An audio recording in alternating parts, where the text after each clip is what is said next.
राजा ने कहा, जो आपके सदृश विज्ञान के विधान और सर्वथा अभिमान रहित होते हैं, वे अपने स्वरूप को सदा छिपाए रहते हैं, क्योंकि कुवेश बनाकर रहने में ही सब तरह का कल्याण है। प्रकट संत वेश में मान होने की संभावना है और मान से पतन की। इसी से तो संत और वेद पुकार कर कहते हैं कि परम अकिंचन, सर्वथा अहंकार, ममता और मान रहित ही भगवान को प्रिय होते हैं। आप सरीखे, निर्धन, भिखारी और गृहहीनों को देखकर ब्रह्मा और शिव जी को भी संदेह हो जाता है कि वे वास्तविक संत हैं या भिखारी। आप जो हो सो हो, अर्थात जो कोई भी हो, मैं आपके चरणों में नमस्कार करता हूँ। हे स्वामी, अब मुझ पर कृपा कीजिए। अपने ऊपर राजा की स्वाभाविक प्रीति और अपने विषय में उसका अधिक विश्वास देखकर सब प्रकार से राजा को अपने वश में करके अधिक स्नेह दिखाता हुआ वह कपट तपस्वी बोला, हे राजन सुनो, मैं तुमसे सत्य कहता हूँ, मुझे यहाँ रहते बहुत समय बीत गया। अब तक ना तो कोई मुझसे मिला और ना ही मैं अपने को किसी पर प्रकट करता हूँ, क्योंकि लोक संसार में प्रतिष्ठा अग्नि के समान है और तप रूपी वन को भस्म कर डालती है। तुलसीदास जी कहते हैं कि सुंदर वेश देखकर मूड नहीं, मूड तो मूड ही है, चतुर मनुष्य भी धोखा खा जाते हैं। अर्थात सुंदर वेश को देखकर मूढ़ नहीं, चतुर मनुष्य भी धोखा खा जाते हैं। सुंदर मूढ़ को देखो, उसका वचन तो अमृत के समान है और आहार शाप का है। कपटी तपस्वी ने कहा, इसी से मैं जगत में छिप कर रहता हूँ, श्रीहरि को छोड़कर किसी से कुछ भी प्रयोजन नहीं रखता। प्रभु तो बिना जनाए ही सब जानते हैं, फिर कहो संसार को रिझाने में क्या सिद्धि मिलेगी। तुम पवित्र और सुंदर बुद्धि वाले हो, इससे मुझे बहुत ही प्यारे हो और तुम्हारी भी मुझ पर प्रीति और विश्वास है। हे तात, अब यदि मैं तुमसे कुछ छिपाता हूँ तो मुझे बहुत ही भयानक दोष लगेगा। ज्यों ज्यों वह तपस्वी उदासीनता की बातें करता था, त्यों त्यों ही राजा को विश्वास उत्पन्न होता जाता था। जब उस बगुले की तरह ध्यान लगाने वाले कपटी मुनि ने राजा को कर्म, मन और वचन से अपने वश में जाना, तब वह बोला, हे भाई, हमारा नाम एक तनु है।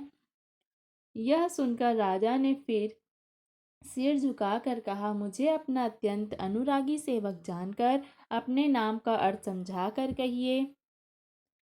कपटी मुनि ने कहा, जब सबसे पहले सृष्टि उत्पन्न हुई थी तभी मेरी उत्पत्ति हुई थी, तब से मैंने फिर दूसरी देह धारण नहीं की, इसी से मेरा नाम एक तनु है। हे पुत्र, मन में आश्चर्य मत करो, तब से कुछ भी दुर्लभ नहीं है।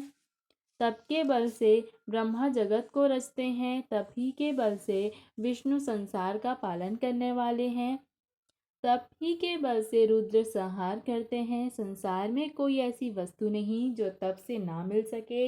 यह सुनकर राजा को बड़ा अनुराग हुआ। तब वह तपस्वी पुरानी कथाएं कहने लगे। कर्म, धर्म और अनेक प्रकार के इतिहास कहकर वह वैराग्य और ज्ञान का निरूपण करने लगा। सृष्टि की उत्पत्ति, पालन, स्थिति और संहार, प्रलय को अपार आश्चर्य भरी कथाएं उसने विस्तार से कही। राजा सुनकर उस तपस्वी के वश में हो गया और तब वह उसे अपना नाम बताने लगा। तपस्वी ने कहा, राजन, मैं तुमको जानता हूँ, तुमने कपट किया, वह मुझे अच्छा लगा। हे राजन सुनो, ऐसी नीति है कि राजा लोग जहाँ तहाँ अपना नाम नहीं कहते। तुम्हारी वही चतुराई समझकर तुम पर मेरा बड़ा प्रेम हो गया है। तुम्हारा नाम प्रताप भानु है। महाराज सत्यकेतु तुम्हारे पिता थे। हे राजन, गुरु की कृपा से मैं सब जानता हूँ, पर अपनी हानि समझकर कहता नहीं।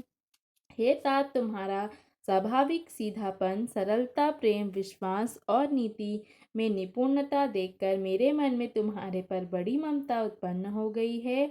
इसलिए मैं तुम्हारे पूछने पर अपना कथा कहता हूँ। अब मैं प्रसन्न हूँ, इसमें संदेह न करना हे राजन। जो मन को भावे वही मांग लो। सुंदर वचन सुनकर राजा हर्षित हो गया और पैर पकड़कर उसने बहुत प्रकार से प्रार्थना की। हे दया सागर मुनि, आपके दर्शन से ही चारों पदार्थ अर्थ, धर्म, काम और मोक्ष मेरी मुट्ठी में आ गए हैं। तो भी स्वामी को प्रसन्न देखकर मैं दुर्लभ वर मांगकर क्यों न शोक रहित हो जाऊं। मेरा शरीर वृद्धावस्था, मृत्यु और दुख से रहित हो जाए, मुझे युद्ध में कोई जीत ना सके और पृथ्वी पर मेरा 100 कल्प तक एक छत्र अकंटक राज्य हो। तपस्वी ने कहा, हे राजन, ऐसा ही हो। एक बात कठिन है, उसे भी सुन लो। हे पृथ्वी के स्वामी, केवल ब्राह्मण कुल को छोड़ काल भी तुम्हारे चरणों पर सिर झुकाएगा।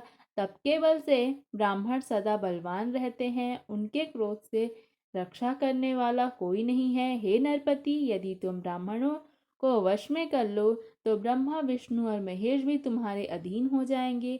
ब्राह्मण कुल से जोर जबरदस्ती नहीं चल सकती। मैं दोनों भुजा उठाकर सत्य कहता हूँ। हे राजन सुनो, ब्राह्मणों के साप बिना तुम्हारा नाश नहीं किसी काल में नहीं होगा। राजा उसके वचन सुनकर बड़ा प्रसन्न हुआ और कहने लगा, हे स्वामी, मेरा नाश अब नहीं होगा। हे कृपा निधान प्रभु, आपकी कृपा से मेरा सब समय कल्याण होगा। एवं मस्तु, ऐसा ही हो। कहकर वह कुटिल कपटी मुनि फिर बोला, किंतु तुम मेरे मिलने तथा अपने राह भूल जाने की बात किसी से कहना नहीं। यदि कह दोगे तो हमारा दोष नहीं। हे राजन, मैं तुमको इसलिए मना करता हूँ कि यह प्रसंग को कहने से तुम्हारी बड़ी हानि होगी। छठे कान में यह बात पढ़ते ही तुम्हारा नाश हो जाएगा। मेरा यह वचन सत्य जानना। हे प्रताप भानु सुनो, इस बात को प्रकट करने से अथवा ब्राह्मणों के श्राप से तुम्हारा नाश होगा और किसी उपाय से, चाहे ब्रह्मा और शंकर भी मन में क्रोध करे, तुम्हारी मृत्यु नहीं होगी। राजा ने मुनि के चरण पकड़कर कहा, हे स्वामी, सत्य ही है। ब्राह्मण और गुरु के क्रोध से कहिए कौन रक्षा कर सकता है। यदि ब्रह्मा भी क्रोध करे तो गुरु बचा लेते हैं, पर गुरु से विरोध करने पर जगत में कोई भी नहीं बचाने वाला। यदि मैं आपके कथन के अनुसार नहीं चलूंगा तो भले ही मेरा नाश हो जाए, मुझे इसकी चिंता नहीं है। मेरा मन तो हे प्रभु, केवल एक ही डर से डर रहा है कि ब्राह्मणों का शाप बड़ा भयानक होता है। हे ब्राह्मण किस प्रकार से वश में ही हो सकते हैं वे ब्राह्मण किस प्रकार से वश में हो सकते हैं, कृपा करके वह भी बताइए। हे दीन दयालु, आपको छोड़कर और किसी को मैं अपना हित नहीं देखता। तपस्वी ने कहा, हे राजन सुनो, संसार में उपाय तो बहुत हैं, पर वे कष्ट साध्य हैं और इस पर भी सिद्ध हो या ना हो उनकी सफलता निश्चित नहीं है। हाँ, एक उपाय बहुत सहज है, परंतु उसमें भी एक कठिनता है। हे राजन, वह युक्ति तो मेरे हाथ है, पर मेरा जाना तुम्हारे नगर में हो नहीं सकता। जब से पैदा हुआ हूँ तब से आज तक मैं किसी के घर अथवा गांव नहीं गया, परंतु यदि नहीं जाता हूँ तो तुम्हारा काम बिगड़ता है। आज यह बड़ा असमंजस्य आ पड़ा है। यह सुनकर राजा कोमलवाणी से बोला, हे नाथ, वेदों में ऐसी नीति कही है कि बड़े लोग छोटों पर प्रेम करते ही हैं। पर्वत अपने सिरों पर सदा तृण अर्थात घास को धारण किए रहते हैं। अगाध समुद्र अपने मस्तक पर फेन को धारण करता है और धरती अपने सिर पर सदा धूलि को धारण किए रहती है। ऐसा कहकर राजा ने मुनि के चरण पकड़ लिए और कहा, हे स्वामी, कृपा कीजिए। आप संत हैं, दीन दयालु हैं, अतः हे प्रभु, मेरे लिए इतना कष्ट अवश्य सहिए। राजा को अपने अधीन जानकर कपट में प्रवीण तपस्वी बोला, हे राजन सुनो, मैं तुमसे सत्य कहता हूँ, जगत में मुझे कुछ भी दुर्लभ नहीं है। मैं तुम्हारा काम अवश्य करूँगा, क्योंकि तुम मन, वाणी और शरीर तीनों से मेरे भक्त हो। पर योग, युक्ति, तप और मंत्र का प्रभाव तभी फलीभूत होता है जब वे छिपा कर किए जाए। हे नरपति, मैं यदि रसोई बनाऊं और तुम उसे परोसो और मुझे कोई जानने ना पाए, तो उस अन्न को जो जो खाएगा सो सो तुम्हारा आज्ञाकारी बन जाएगा। यही नहीं, उन भोजन करने वालों के घर भी जो जो कोई भोजन करेगा, हे राजन, सुनो, वह भी तुम्हारे अधीन हो जाएगा। हे राजन, क्या जाकर यही उपाय करो और वर्ष भर भोजन कराने का संकल्प कर लेना। नित्य नए 1 लाख ब्राह्मणों को कुटुंब सहित निमंत्रित करना। मैं तुम्हारे संकल्प के काल अर्थात 1 वर्ष तक प्रतिदिन भोजन बना दिया करूँगा। हे राजन, इस प्रकार बहुत ही थोड़े परिश्रम से सब ब्राह्मण तुम्हारे वश में हो जाएंगे। ब्राह्मण हवन, यज्ञ और सेवा पूजा करेंगे तो उस प्रसंग से देवता भी सहज ही वश में हो जाएंगे। मैं एक और पहचान तुमको बताए देता हूँ कि मैं इस रूप में कभी न आऊँगा। हे राजन, मैं अपनी माया से तुम्हारे पुरोहित होकर आऊँगा। तब के बल से उसे अपने समान बनाकर 1 वर्ष तक यहाँ रखूँगा। और हे राजन, सुनो, मैं उसका रूप बनाकर सब प्रकार से तुम्हारा काम सिद्ध करूँगा। हे राजन, रात बहुत बीत गई, अब सो जाओ। आज से तीसरे दिन मुझसे तुम्हारी भेंट होगी। तब के बल से मैं घोड़े सहित तुमको सोते ही घर में पहुंचा दूंगा। मैं वहीं पुरोहित का वेश धर कर आऊँगा।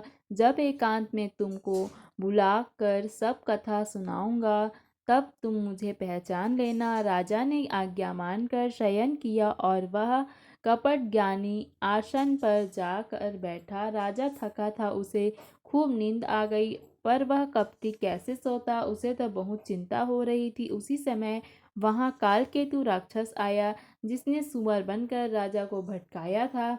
वह तपस्वी राजा का बड़ा मित्र था और खूब छल प्रपंच जानता था।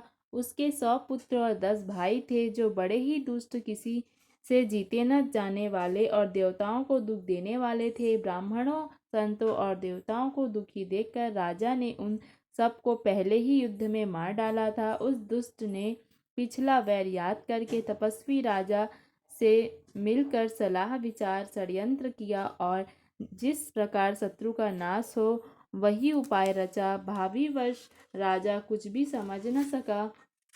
तेजस्वी शत्रु अकेला भी हो तो भी उसे छोटा नहीं समझना चाहिए। जिसका सिर मात्र बचा था, वह राहु आज तक सूर्य चंद्रमा को दुख देता है। तपस्वी राजा अपने मित्र को देख प्रसन्न हो उठकर मिला और सुखी हुआ। उसने मित्र को सब कथा कह सुनाई। तब राक्षस आनंदित होकर बोला, हे